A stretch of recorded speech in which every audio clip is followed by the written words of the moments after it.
Saudações, sejam bem-vindos a mais um vídeo. Este é o seu canal e aqui fala-vos o evangelista Oscar. Vamos juntos estudar a palavra de Deus. Estamos aqui mais uma vez para fazer o estudo da lição número 3 com o tema controvérsia. É a mesma coisa que dizer o conflito.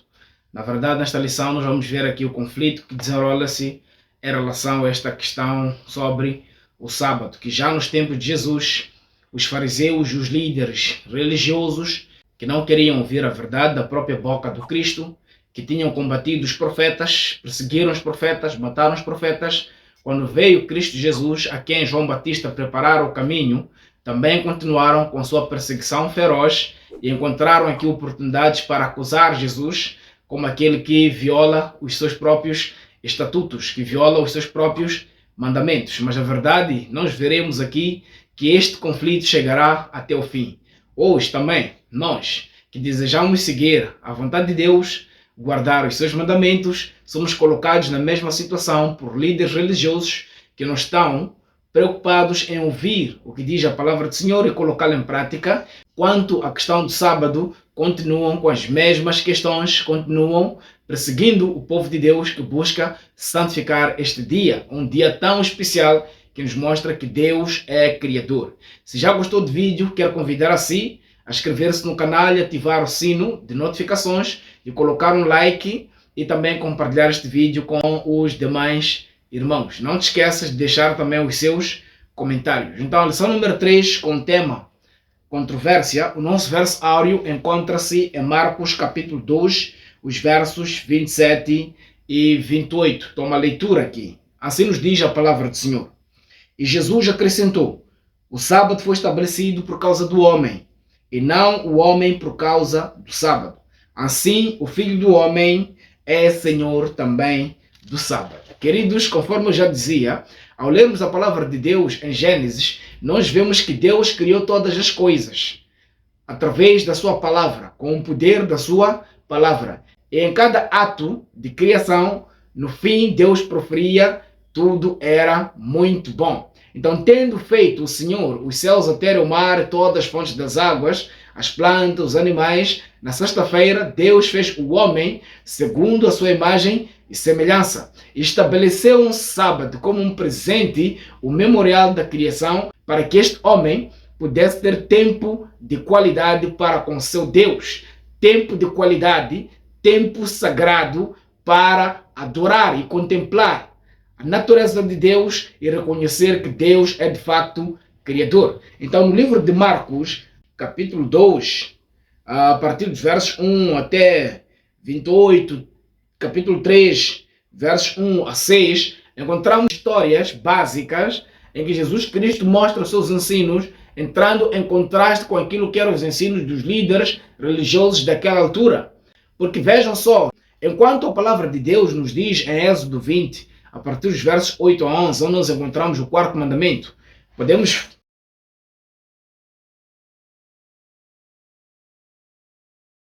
guarda do sábado. No domingo nós temos aqui a lição com o tema curando um paralítico, segunda-feira o chamado de Levi, a questão de jejum, e temos terça-feira o Senhor do sábado, e isto continua a controvérsia em relação à adoração, em relação à guarda do sábado e por fim o estudo adicional.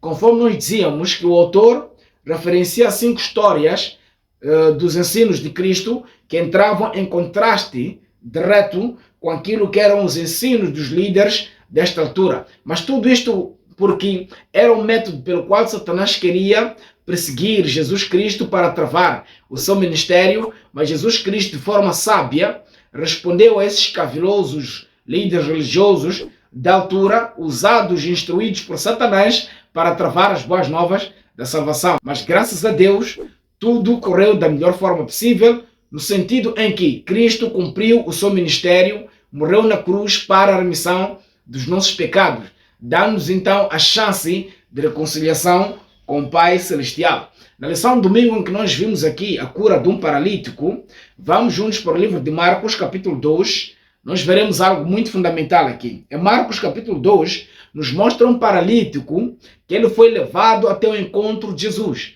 E Jesus Cristo curou este paralítico. Este foi um motivo tão grande para que Jesus Cristo fosse questionado pelos líderes religiosos. Não só questionaram a Jesus, interrogavam-se a si mesmos a respeito daquilo que Cristo demonstrara curando o paralítico. Então venha comigo para o livro de Marcos, capítulo 2. Dias depois, entrou Jesus de novo em Cafarnaum.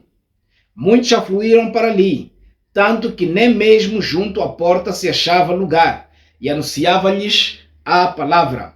Alguns foram ter com ele, conduzindo um paralítico, levado por 4 homens. E não podendo aproximar-se dele, por causa da multidão, descobriram o eirado no ponto correspondente ao em que ele estava. E fazendo uma abertura, baixaram o leito em que jazia o doente.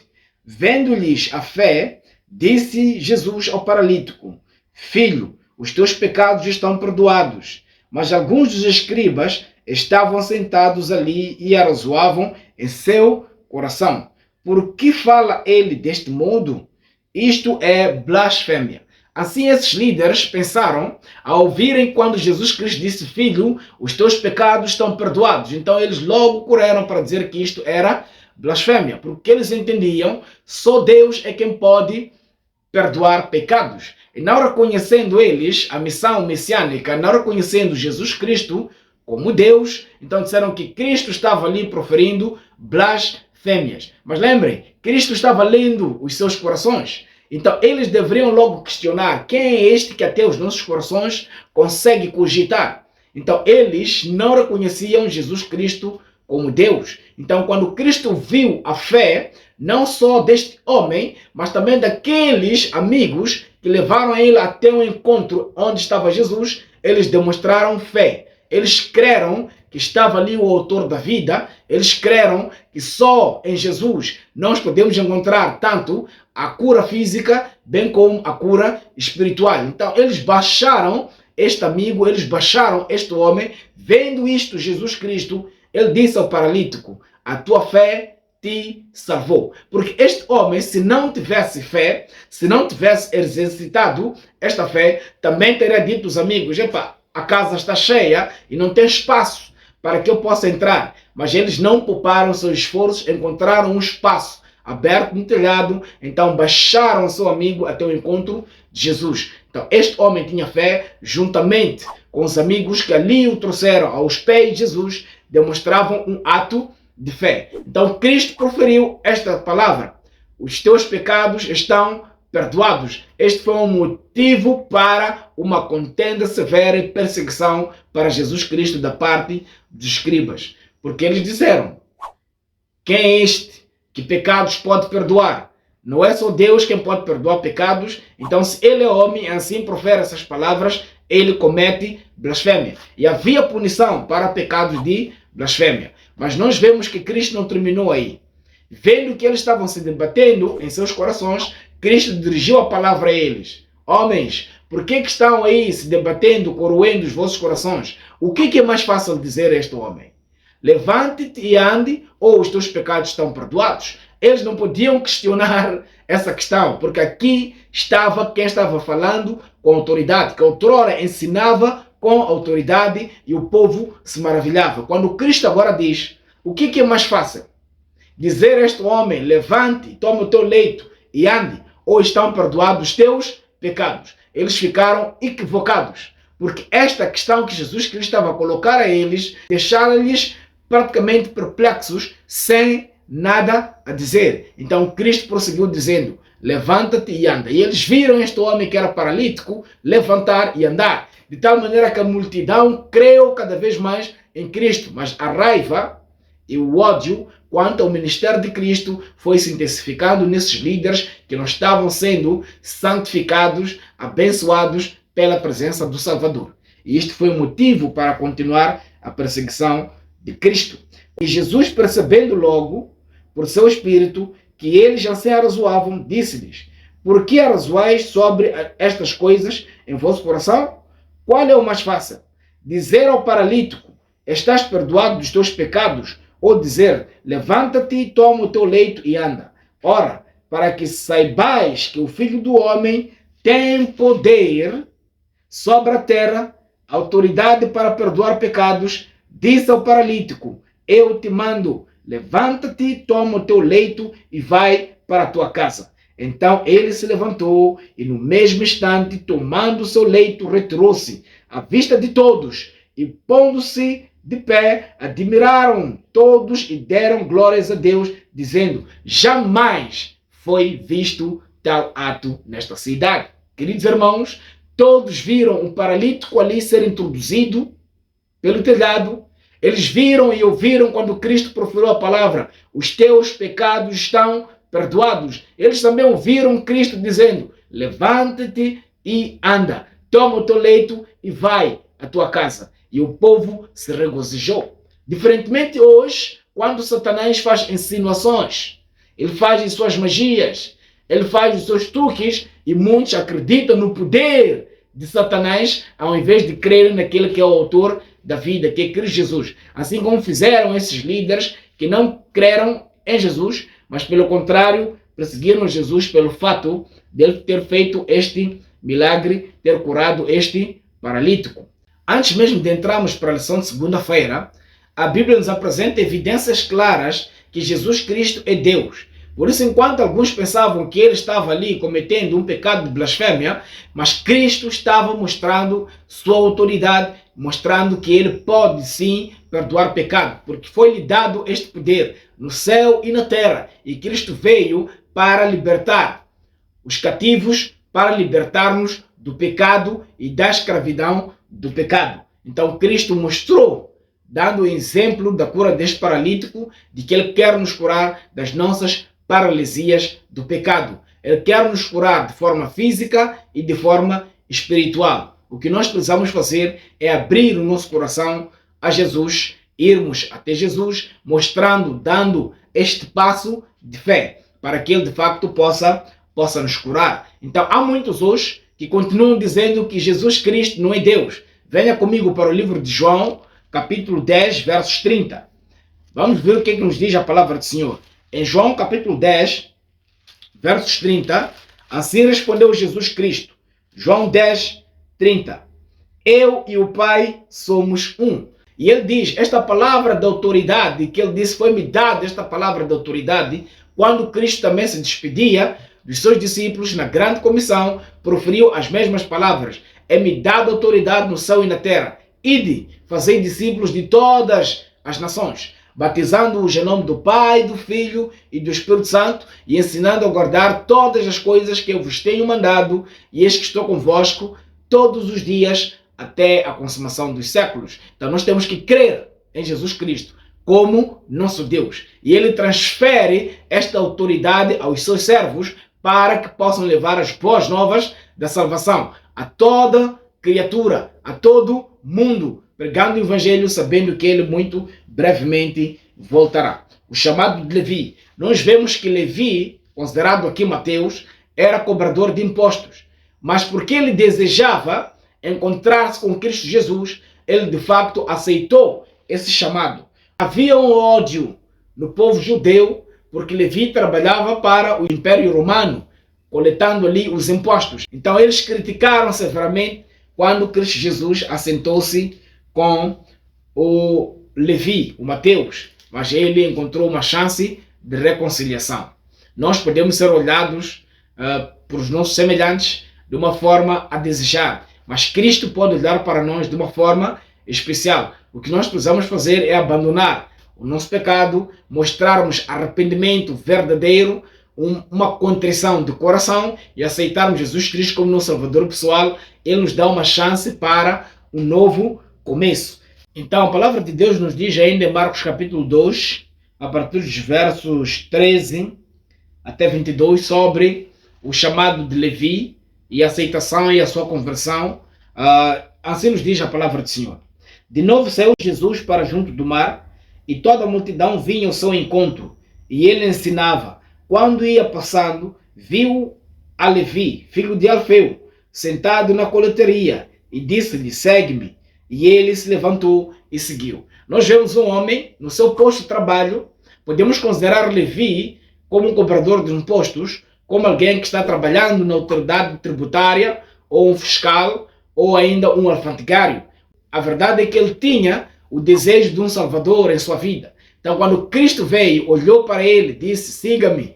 Imediatamente ele abandonou e seguiu a Jesus Cristo, tornando-se também um discípulo, tornando-se um seguidor de Cristo Jesus. Os escribas dos fariseus, vendo-o comer em companhia de pecadores e publicanos, perguntavam aos discípulos dele: por que come e bebe ele com os publicanos e pecadores? Tendo Jesus ouvido isto, respondeu-lhes: os sãos não precisam de médico, e sim os doentes. Não vim chamar justos, mas pecadores ao arrependimento. Este texto, em algumas Bíblias, não vem a frase pecadores ao arrependimento. E só a falta desta palavra arrependimento muda todo o sentido desta afirmação de Jesus Cristo. De facto, Cristo veio morrer por nós pecadores, mas nós precisamos nos arrepender dos nossos pecados, precisamos ter uma conversão genuína, nós precisamos aceitar o sangue de Jesus Cristo derramado na cruz a favor de nós, para que possamos abandonar os nossos pecados e andarmos em novidade de vida. Assim foi Levi. Ele, tendo abandonado o trabalho que ele ganhava, mas também roubando do povo, ele devolveu até por dobrar. Ele se reconciliou com o dono de todas as coisas. Ele encontrou espaço de arrependimento. Mas os escribas e fariseus, instruídos e usados por Satanás, apenas procuravam maneiras para aprender e matar Jesus Cristo. E nesta ocasião, nós vemos que os discípulos de João estavam jejuando, inclusive os fariseus. Por isso voltaram a perguntar: por que motivo jejuam os discípulos de João e dos fariseus, mas os teus discípulos não jejuam? Respondeu-lhes então Jesus: podem porventura jejuar os convidados para o casamento enquanto o noivo está com eles? Durante o tempo em que estiver presente o noivo, não podem jejuar. Dias virão, contudo, em que lhes será tirado o noivo, e nesse tempo jejuarão. Ninguém costura remendo do pano novo em vestidura velha, porque o remendo novo tira parte da vestidura velha, e fica maior a ruptura. Ninguém põe vinho novo em odres velhos, mas pelo contrário, o vinho romperá os odres, e tanto se perde o vinho como os odres, mas põe-se vinho em novos odres. Então Cristo aqui usava linguagem simples para explicar lições espirituais tão maiores. Os escribas e fariseus, cheios de si mesmo, como aqueles que tinham a ideia de ter o maior conhecimento das Escrituras, eles eram odres velhos. Não estavam prontos para receber uma doutrina pura de quem ensinava com autoridade. Cristo era o noivo. Estando ele com os discípulos, não havia necessidade para jejuar. Mas ele mesmo disse: dias virão em que o noivo seria tirado, referindo à sua morte e ressurreição, mas que depois deste momento haveria necessidade de jejuar e orar até a sua volta. Por isso a serva do Senhor, no livro Eventos Finais, capítulo 6, ela nos diz que nós temos que ter partes, dias de oração e jejum, até que Cristo volte. Esta é a nossa maior necessidade. Nós precisamos orar constantemente e pedir a Deus o derramamento do Espírito Santo. Então, Cristo não bebia nem comia com pecadores. O que aconteceu é que esta era uma palavra para encontrar um elo em Jesus. Cristo viu alguém de um coração puro que desejava o perdão dos seus pecados para que tivesse a chance de um novo começo. E Cristo deu a Levi esta chance e ele tornou-se um discípulo. Cristo pode dar também a ti esta chance de voltar aos seus braços de amor e começar tudo de novo, como odres novos, para receber um vinho, o verdadeiro vinho, que é a pura doutrina, a doutrina que vem de Deus. Queridos irmãos, isto é muito importante. Nós precisamos conhecer a pura doutrina. Assim diz o Senhor, de acordo com as Santas Escrituras, para sermos e vivermos em novidade de vida, assim como o Senhor deseja. Na lição seguinte, nós encontramos aqui o Senhor do Sábado. Quando os discípulos estavam caminhando com Jesus Cristo, eles passaram de uma machamba, então colheram ali espigas e comeram. E este era o dia de sábado. Este foi o motivo para os escribas e fariseus e mais outros líderes religiosos continuarem a sua perseguição feroz contra Jesus Cristo e os seus discípulos. Queridos irmãos, a Bíblia nos diz que sábado é o dia de adoração. Sábado é o dia de descanso. Nele não farás trabalho algum. Então, o fato de estarem caminhando os discípulos com Cristo Jesus, estando eles com fome, ao arrancar espigas, este foi o motivo de serem acusados de estar a trabalhar. Mas a verdade é que eles não estavam trabalhando, eles estavam com o mestre, eles estavam com aquele que colhe onde não plantou, aquele que é dono de todas as riquezas. Eles deverão reconhecer a soberania de Deus, deverão reconhecer que Deus é maior de todas as coisas. Mas como eles estavam a ser usados e influenciados por Satanás, perderam de vista esta oportunidade de serem também seguidores de Cristo. Veja algo muito importante. Só na questão de sábado, eles desenharam 613 leis só para proibições no dia do sábado. Dos 10 mandamentos, de forma especial no 4º mandamento apenas, eles haviam desenhado 613 leis. Mas tudo isto para tornar pesado o dia de sábado. Queridos, aqui em Marcos capítulo 2, versos 23, é onde nós encontramos esta narração. E a Bíblia nos diz: ora, aconteceu atravessar Jesus em um dia de sábado às searas. Os discípulos, ao passarem, colhiam espigas. Advertiam-no os fariseus: vê, por que fazem que não é lícito aos sábados? Mas ele respondeu: nunca lestes o que fez Davi, quando viu a necessidade e teve fome, ele e os seus companheiros, como entrou na casa de Deus, no templo do sumo sacerdote Abiatar, e comeu os pães da propiciação, os quais não era lícito comer, senão os sacerdotes, e deu também os que estavam com ele. E acrescentou o Senhor: o sábado foi estabelecido por causa do homem, e não o homem por causa do sábado.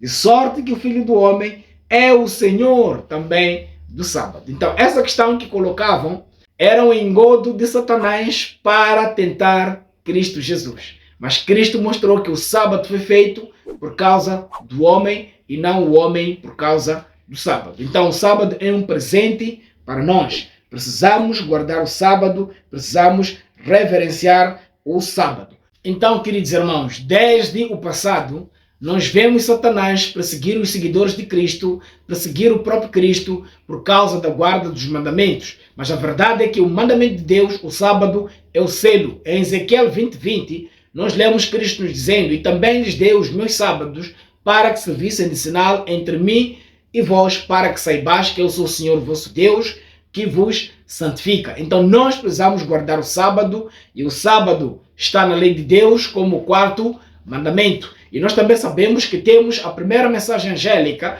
que nos aponta para um Deus que criou todas as coisas e nos deu o sábado como o seu selo. Então, como adventistas de sétimo dia, nós devemos tocar a trombeta mais e mais alto, porque nos diz a primeira mensagem angélica, isto em Apocalipse capítulo 14, dos versos 6 e 7. E vi outro anjo voar pelo meio do céu, tendo o evangelho eterno para proclamar a todos que habitam sobre a terra, a toda tribo, nação, língua e povo, dizendo com grande voz: temei a Deus e dai-lhe glória, porque é vinda a hora do seu juízo. Adorai aquele que fez os céus, a terra, o mar e todas as fontes das águas. Isso nos leva diretamente para o 4º mandamento da lei de Deus. Podeis ler em Êxodo capítulo 20, dos versos 8 até 11. E desta forma eu quero convidar a si, querido irmão, que ainda não é inscrito no canal, para que possa se inscrever e ativar o sino de notificações. E não te esqueças de deixar o seu like e compartilhar este vídeo com os demais irmãos. E desta forma chegamos ao fim, desejando a todos vocês a continuação de um bom estudo. Até a próxima oportunidade.